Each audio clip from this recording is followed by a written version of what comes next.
어느덧 전세계 코로나19 누적 확진자 수가 660만 명을 넘어섰습니다.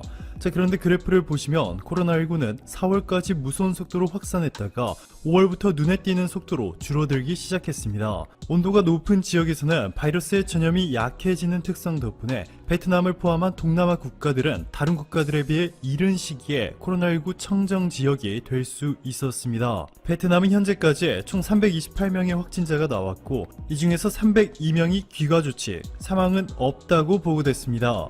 해외에서 유입되는 확진자를 제외하면 최근 50일 가까이 베트남 내 지역 감염이 발생하지 않고 있죠.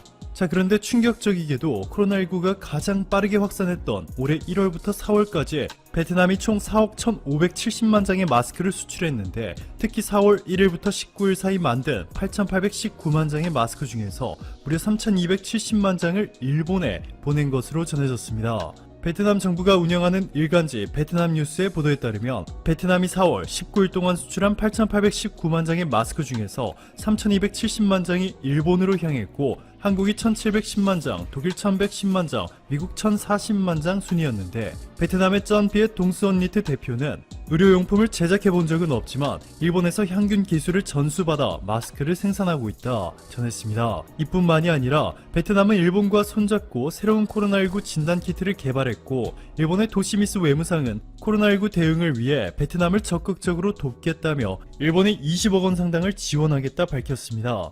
베트남과 일본이 그동안 한국에 보여준 태도와는 전혀 다른 분위기죠. 자, 그런데 최근 베트남이 일본을 등진 채 한국에 온갖 특혜를 몰아주겠다는 파격적인 발표를 연달아 내놓고 있습니다. 먼저 베트남이 최근 일본에 가장 큰 충격을 준 것은 바로 이겁니다. 아베노마스크. 아베 정부가 총 5,300억 원의 예산을 책정해 세 곳의 일본 회사로부터 1억 3천만 장의 마스크를 사들인다는 계획이었죠. 그런데 실제로 일본 정부가 공개한 자료를 보시면 실제 마스크를 사는데 사용한 금액은 900억 원, 배송비 및 각종 비용을 제외해도 나머지 2,500억 원이 사라진 셈입니다. 이에 결국 아베 정부가 돈을 지급한 마스크 회사가 한 군데 더 있었던 것으로 밝혀졌고 바로 유스비오라는 곳입니다. 게이센 여학원대 이영채 교수는 TBS 김어준의 뉴스공장과의 인터뷰에서 유스비오라는 회사는 주소지만 있을 뿐 어떠한 활동도 하지 않고 실제로 없는 페이퍼 컴퍼니, 유령 회사다 라고 전했습니다. 지지통신의 보도에 따르면 유스비오 사장은 새로 계약한 베트남 공장에서 마스크 350만 장을 구입해 일본에 수입했다. 베트남에서 일본인 직원이 주재하면서 마스크 품질을 검사했다 라고 밝혔습니다. 최근 마스크 관련 전문가 오니시 카즈나리 성루카 국제대학 대학원 공중위생학 부교수가 경제지 프레지던트와의 인터뷰에서 누출률 100%, 사실상 바이러스 입자를 전혀 차단하지 못한다고 밝힌 아베노마스크. 이 문제의 마스크 상당수가 베트남에서 베트남 회사가 만들어 일본에 보냈던 것이었습니다. 반면 한국에는 180도 태도를 전환했습니다. 3월 22일부터 모든 외국인 입국을 금지했던 베트남이 삼성을 시작으로 143개 한국 기업 직원들에 대한 예외 입국을 허용한 데 이어서 최근 베트남에서 학교를 다니던 한국인 유학생에 대해 또 예외적으로 입국을 허가했습니다. 약 200명의 한국인 유학생과 학부모가 이번 주 일요일 아시아나 특별기를 통해 베트남 하노이로 입국할 예정인데요. 베트남이 기업인을 제외하고 단체 해외 입국을 허용한 것은 이번이 처음 있는 일입니다. 이뿐만이 아닙니다. 최근 베트남 산업통상부는 한국산 자동차 부품을 수입할 때 세금을 감축하고 완전히 없애는 방안도 공개했습니다. 베트남 산업통상부 관계자는 세율을 0%로 하면 한국산 자동차 부품을 베트남에 들여와 상대적으로 저렴한 가격의 완성차를 만들고 이를 동남아 내 다른 국가에서 수입한 자동차들과 공정하게 경쟁할 수 있게 될 것이다 라고 전했습니다. 즉 일본에서 완성차를 만들어 베트남에 수입해 판매하고 있는 일본 자동차 회사들과는 달리 베트남 현지에서 현지인들을 고용해 자동차를 조립하고 있는 현대 기아차에 특혜를 주자는 것이죠. 재무부가 이를 두고 한국에만 특혜를 줄 수 없다 라는 입장을 보이고 있지만 베트남 산업통상부가 강하게 밀어붙이고 있는 것으로 알려졌고 베트남 내 한국 기업들의 고용 창출 효과가 막대한 비중을 담당하고 있어 베트남 국민들도 이를 지지하는 분위기입니다. 오늘도 감사합니다. 최고로 멋진 하루 이를 강하게 규탄하는 미국의 편에 선 나라들과 일국양제를 건드리지 말라는 중국의 편에 선 나라들이었습니다.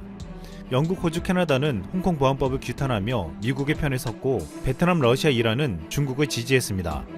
그런데 문제는 전 세계 경제를 주름잡고 있는 미국과 중국의 영향권 아래 없는 나라가 없기 때문에 둘 중 어느 나라의 편에 섰다가는 어쩔 수 없는 피해를 감수해야 한다는 것이었습니다.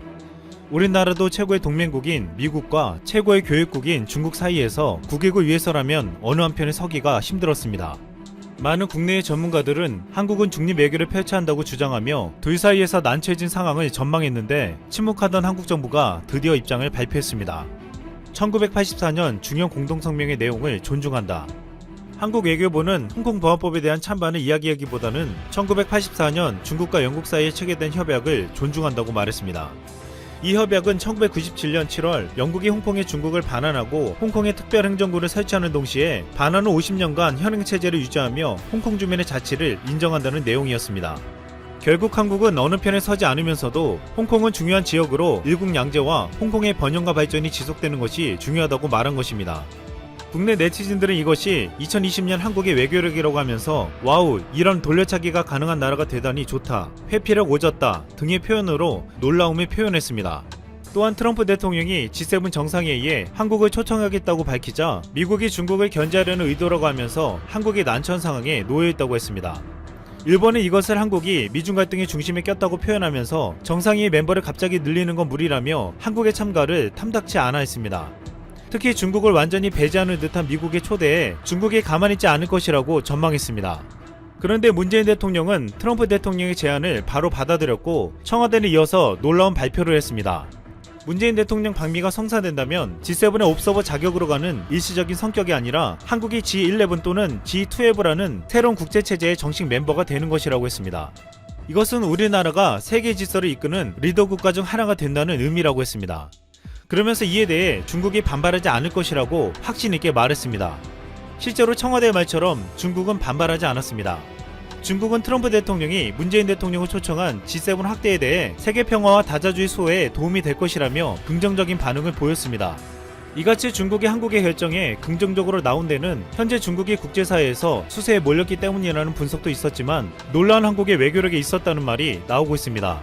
청와대 고위 관계자는 지난 2일 한중 관계를 고려해 미국과의 관계를 악화시킬 이유가 없다며 한미동맹은 한미동맹대로, 한중 관계는 한중 관계대로 강화시켜 나갈 것이라고 말했습니다. 미국과 중국의 갈등이 고조되는 상황에서 우리 정부는 본격적인 투트랙 대응을 하기로 한 것입니다. 청와대 핵심 관계자는 문 대통령과의 통화에서 시진핑 주석이 같은 배를 탄 친구라고 표현할 만큼 감염병 대응 과정에서 서로 간의 상호 신뢰가 깊어졌다며 또한 중국 관계에서 우리나라는 하나의 중국을 지지한다는 원칙을 지켜왔다고 했습니다. 이 같은 외교로 중국과 신뢰를 유지해왔기에 G7 정상회의에 참석한다고 중국과의 관계에서 달라지는 것은 없을 것이라고 말했습니다. G7 정상회의 참가는 우리나라의 전략적 가치 상승에 따른 결과이기 때문에 중국을 고려해 우리가 기회로 삼지 않을 이유가 없다고 당당히 말했습니다. 지난달 28일 밤 주한미군이 경북 성주 사드 기지 내에서 노후 미사일 등 장비를 기습 교체하며 새로운 무기를 배치했다는 의혹이 제기되기도 했습니다. 과거 2017년 주한미군이 사드를 배치하자 중국은 한국에게 대대적인 경제보복을 해왔지만 이번엔 달랐습니다. 중국은 외교부 정례 브리핑을 통해 미국은 중국의 이익을 해치지 말고 중국과 한국과의 관계를 방해하지 말라고 촉구했습니다. 그러면서 중국과 한국은 사드 문제의 단계적 처리에 명확한 공동인식이 있다고 하며 한국에 대한 신뢰를 나타냈습니다. 과거와 달리 중국은 이번엔 한국이 아닌 미국에게 화살을 돌린 것입니다. 한국은 지금 미중 갈등 구조 속에서 놀라운 외교력을 발휘하며 그 어느 때보다 잘 헤쳐나가고 있다고 평가되고 있습니다. 이에 반해 한국이 난처한 상황에 놓였다고 지적한 일본에서 미중 갈등 틈새에 낀 건 한국이 아니라 일본이라는 말이 나왔습니다. 일본은 노골적으로 미국의 편에 서면서 중국과 불편한 관계가 되고 있습니다. 일본은 그동안 중국과의 관계 강화를 위해 시진핑 국빈 방위를 추진해왔지만 일방적인 외교로 인해 완전히 물거품이 되고 있습니다. 이렇게 한국과 일본이 미중 사이에서 보여준 외교력은 이번 사태에서 극명하게 갈렸습니다. 문 대통령은 이를 비상경제회의에서 강대국 간 갈등이 우리 경제에 적지 않은 부담이 되고 있다고 했지만 청와대는 미중 갈등 상황을 부정적으로만 볼 필요가 없다고 했습니다. 청와대 고위 관계자는 최근 상황은 미국과 중국 양쪽으로부터 구애를 받고 있는 형국으로도 볼 수 있다며 이렇게 말했습니다. 원칙을 지켜나간다면 한미 한중 관계를 모두 발전시켜 나갈 수 있을 것이다.